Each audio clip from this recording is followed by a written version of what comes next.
this video, we're going to look at solving exponential equations. We're going to solve each exponential equation using logarithms.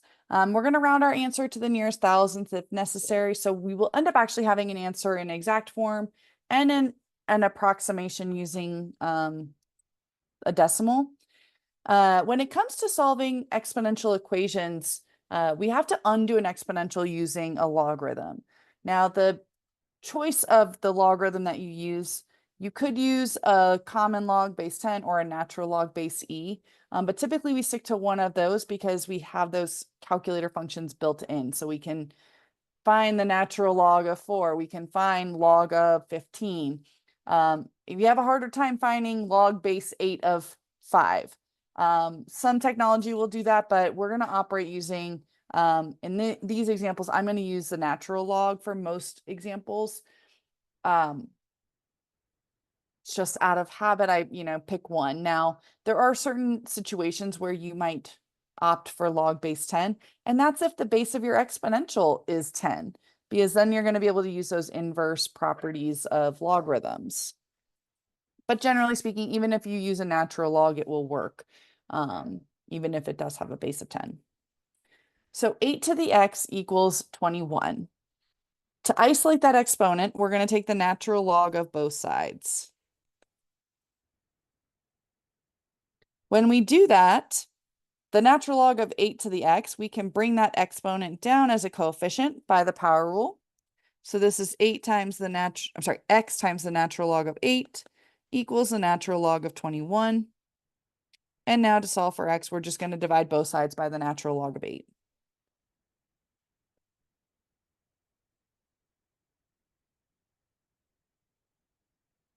Using our calculator, this is 1.464 approximately.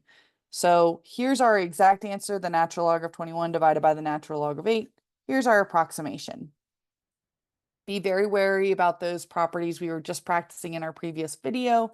The natural log of 21 divided by the natural log of 8 does not simplify to the natural log of 21 minus 8. So there's some real common errors that are made with those properties. Make sure that you know them very well.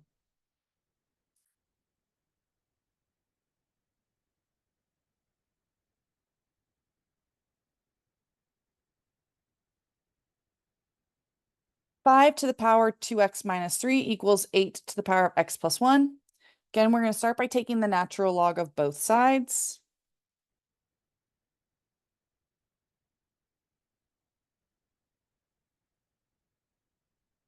And then that allows us to bring our exponents down as coefficients. Now, in this particular problem, our exponents are binomials, so we want to make sure we have parentheses around them when we bring them down as coefficients. So 2x minus 3 times the natural log of 5 equals x plus 1 times the natural log of 8. One of the hardest things for students to recognize is that the natural log of 5 and the natural log of 8 are real numbers. They're just decimals. So similar to like the square root of 5 or the square root of 3, we don't write it as the decimal because we want it to be as exact as possible. But because of those letters, the L and the N attached to it, sometimes we have a hard time remembering that it's not a variable. So try to keep that in mind when you've got natural log of a constant. That's just a number, so it behaves just like any other coefficient. So I'm going to put a problem on here just to the side, which we'll erase, but just to help us really get into that idea. If you've got 2x minus 3 times 5 equals x plus 1 times 8, what you would do is you would distribute that 5 and you would distribute that 8. We're going to do the same thing with the natural log of 5 and the natural log of 8. We just have to be a little bit more cautious, making sure that we group things appropriately so we don't get confused when we're doing that. All right, so distributing the natural log of 5 and the natural log of 8, we have 2 times natural log of 5 times x minus 3 times natural log of 5 equals the natural log of 8 times x plus the natural log of 8. Thinking about that equation I just erased, once we distribute, we start combining like terms, trying to bring the variable terms together, the constant terms together. Now, in other videos, I've talked about trying to make it so that the coefficient on x is positive. For these particular examples, we're not necessarily going to know that because I don't know what the natural log of 8 is off the top of my head. I don't know what the natural log of 5 is. So I'm not going to worry so much about that. I'm going to try to make it so that my signs are nice. But I'm not as concerned about trying to protect myself from that division of a negative, since I'm going to leave it as a natural log in its exact form anyway. So I'm going to start with that -3 natural log of 5 because I want that to be positive. So I'm going to add that to the natural log of 8 on the right-hand side because those are both constants. In the same step, I'm going to subtract the natural log of 8x from both sides.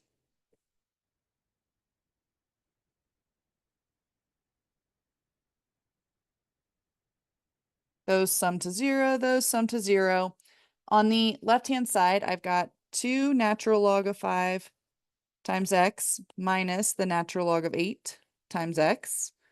And on the right-hand side, I got the natural log of 8 plus 3 times the natural log of 5. On the left-hand side, because both of my terms have that factor of x, I'm going to factor it out. And that's going to get x by itself, which is nice.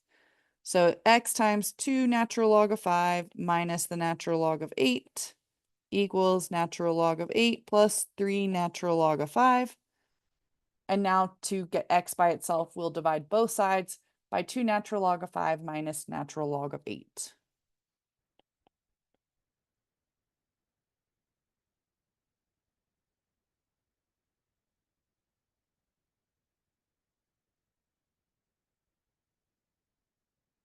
Now we can type this expression into our calculator exactly like we have it, but we could also start condensing and simplifying the numerator and the denominator a little bit to make typing it in just a bit easier.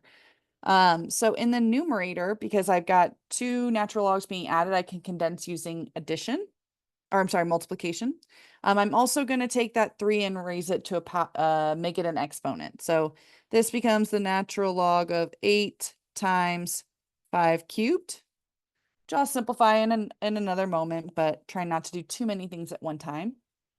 And then in the denominator, again, the 2 is going to become an exponent and we'll condense using division. So this is the natural log of 5 squared over 8. Simplifying, 8 times 5 cubed is 1,000. Yep, 1,000. So this is the natural log of 1,000 divided by the natural log of 25 over 8. And typing this expression in is much easier than the original expression where you've got to make sure you've got appropriate parentheses. This is approximately 6.062.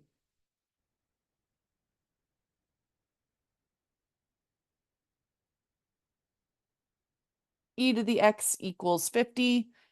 This is a great example of when we really want to use the natural log. If we take the natural log of both sides, we have the natural log of e to the x equals the natural log of 50. The natural log of e to the x, since the natural log has a base of e, and the base of our exponential is e, this is our inverse property. So this simplifies to just x equals the natural log of 50. So this is a great illustration of when taking the natural log is very beneficial. A similar example with log base 10. If you had 10 to the x equals we'll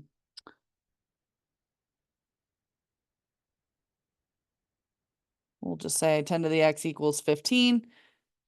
I want to take the common log of both sides. So log of 10 to the x equals log of 15 because log of 10 to the x simplifies to x.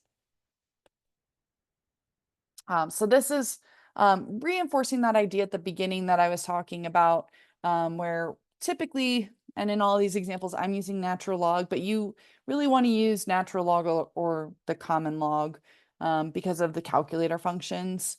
And sometimes we choose those specifically based on the way the problem is set up. Sorry, that was a bit of a tangent. Back to our problem. If x is equal to the natural log of 50, this is approximately 3.912.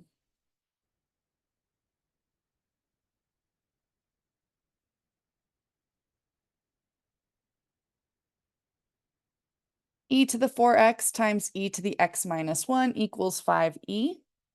First, we're going to use those properties of exponents. We have the same base being multiplied, so we're going to add those exponents. So the left-hand side is equivalent to e to the 4x plus x minus 1 equals 5e. Or e to the 5x minus 1 equals 5e.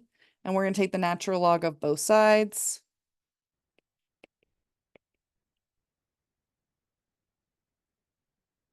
The natural log of e to the 5x minus 1, the natural log and that e are undoing each other, so this is just 5x minus 1. And I'm going to expand this. This is the natural log of 5 plus the natural log of e. And the natural log of e is 1. So we have 5x minus 1 equals the natural log of 5 plus 1. And now we're solving for x. We're going to add 1 to both sides. 5x is equal to the natural log of 5 plus 2. And then dividing both sides by 5. X is equal to the natural log of 5 plus 2 divided by 5, which is approximately 0.722.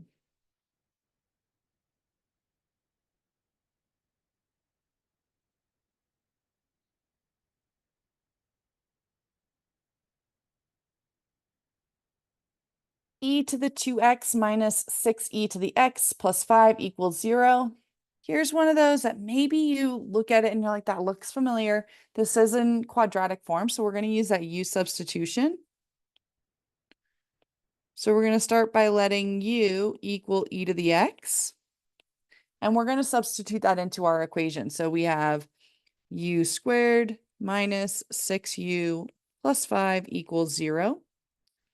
We can maybe factor this. Factors of 5 that sum to -6, that's going to be -5 and -1. Using that zero product property, we see that u is equal to 5 or u is equal to 1. And now we'll back substitute. E to the x equals 5 or e to the x equals 1.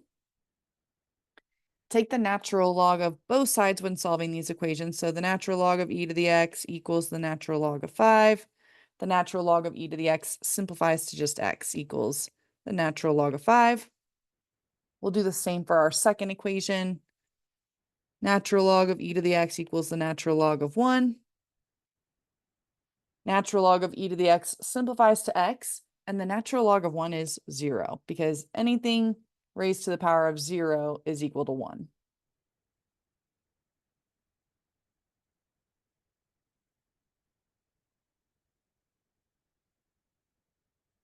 And our last example, again, another kind of complicated, very complex looking equation here.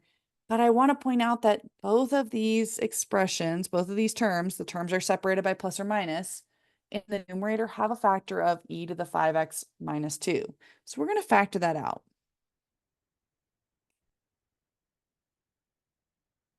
And we're going to be left with 5 times, let me use brackets here.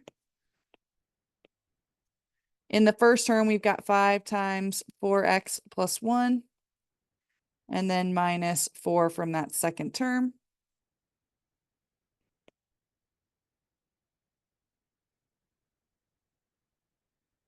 Now, before I go any further, when I'm setting a rational equation equal to 0, the only time that that's going to equal 0 is when the numerator equals 0. So to solve this, I can ignore the denominator altogether.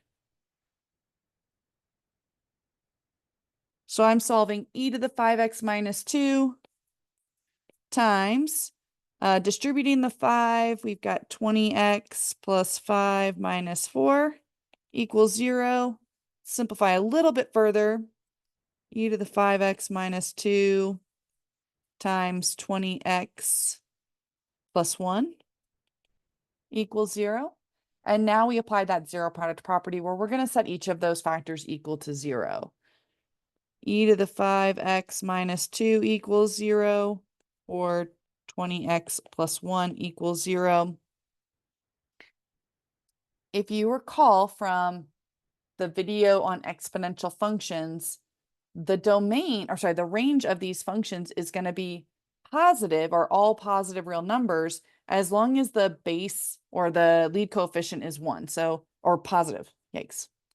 So that lead coefficient is 1, which means this expression is always positive.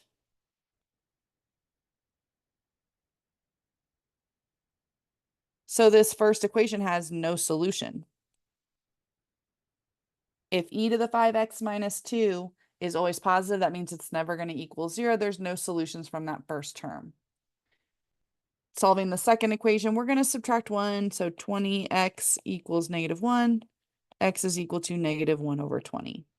So there's only one solution for that equation. That looked really complicated to begin with.